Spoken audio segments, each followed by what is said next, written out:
Bismillahirrahmanirrahim. Assalamualaikum warahmatullahi wabarakatuh. Alhamdulillah, assalatu wassalamu ala rasulillah Sayyidina Muhammad ibn Abdillah wa ala alihi wa sahbihi wa walah, amma ba'. Nama saya Chandra, NPM 19 12 5001. Di sini saya akan menyampaikan materi mengenai pengaruh Israiliyat pada penafsiran Al-Quran dan contoh ayat yang contoh ayat yang ditafsirkan dengan Israiliyat. Baiklah, sebelumnya kita menjelaskan mengenai Israiliyat. Apa sih Israiliyat itu? Israiliyat adalah seluruh riwayat yang bersumber dari orang-orang Yahudi dan Nasrani serta selain dari keduanya. Jadi orang yang lain daripada Yahudi dan Nasrani pun juga disebut dengan Israiliyat, yang masuk dalam tafsir maupun hadis. Ada pula ulama tafsir dan hadis yang memberi makna Israiliyat sebagai cerita, yakni story yang bersumber dari musuh-musuh Islam, baik dari Yahudi, Nasrani, ataupun yang lain. Yang penting musuh Islam. Adapun macam-macam pengaruh Israiliyat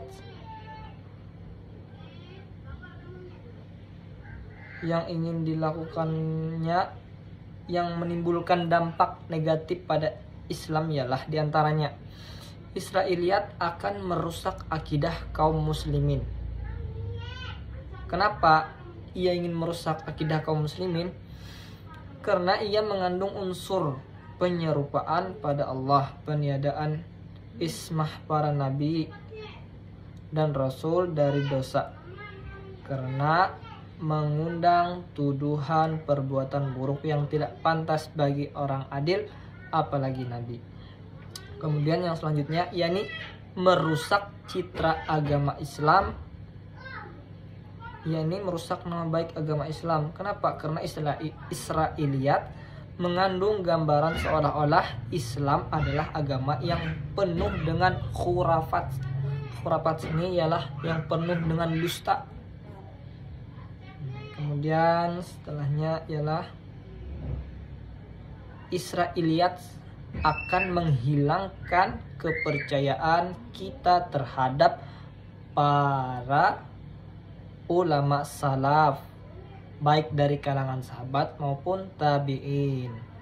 Nah, itu diantara dampak negatif daripada pengaruh Israiliyat. Adapun contoh ayat Al-Quran yang ingin ditafsirkan mereka oleh Israiliyat ini, Quran surah Al-Baqarah ayat 101 sampai 103, yang bunyinya kita akan bacakan sedikit. A'udzubillahi minasyaitonirrajim. Bismillahirrahmanirrahim. Walamma ja'ahum rasulun min 'indillahi musaddiqan lima ma'ahum nabadha fariqum minal ladzina utul kitaba kitaballahi wara'a zuhurihim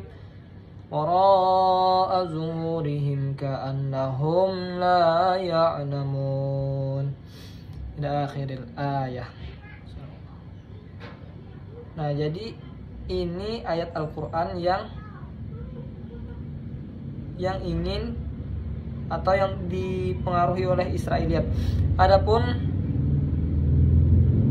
ringkasan cerita Harut dan Marut dalam versi mereka Israiliyat nih yang sudah diubah oleh mereka nih. Contohnya, mereka mengatakan para malaikat menghalang-halangi dipilihnya manusia untuk menjadi khalifah di muka bumi, dan mengutamakan manusia yang beriman di atas derajat malaikat.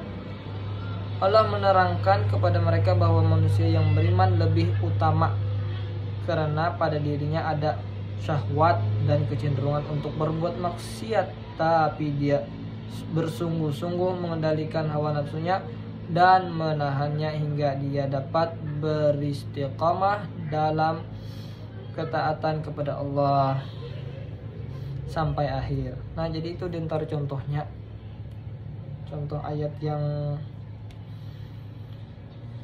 ditafsirkan oleh pendapat mereka orang-orang Israiliyat. Jadi mungkin sekian dari saya, salah hilapnya mohon dimaafkan. Wabillahi taufiq wal hidayah wa akhirul kalam. Assalamualaikum warahmatullahi wabarakatuh.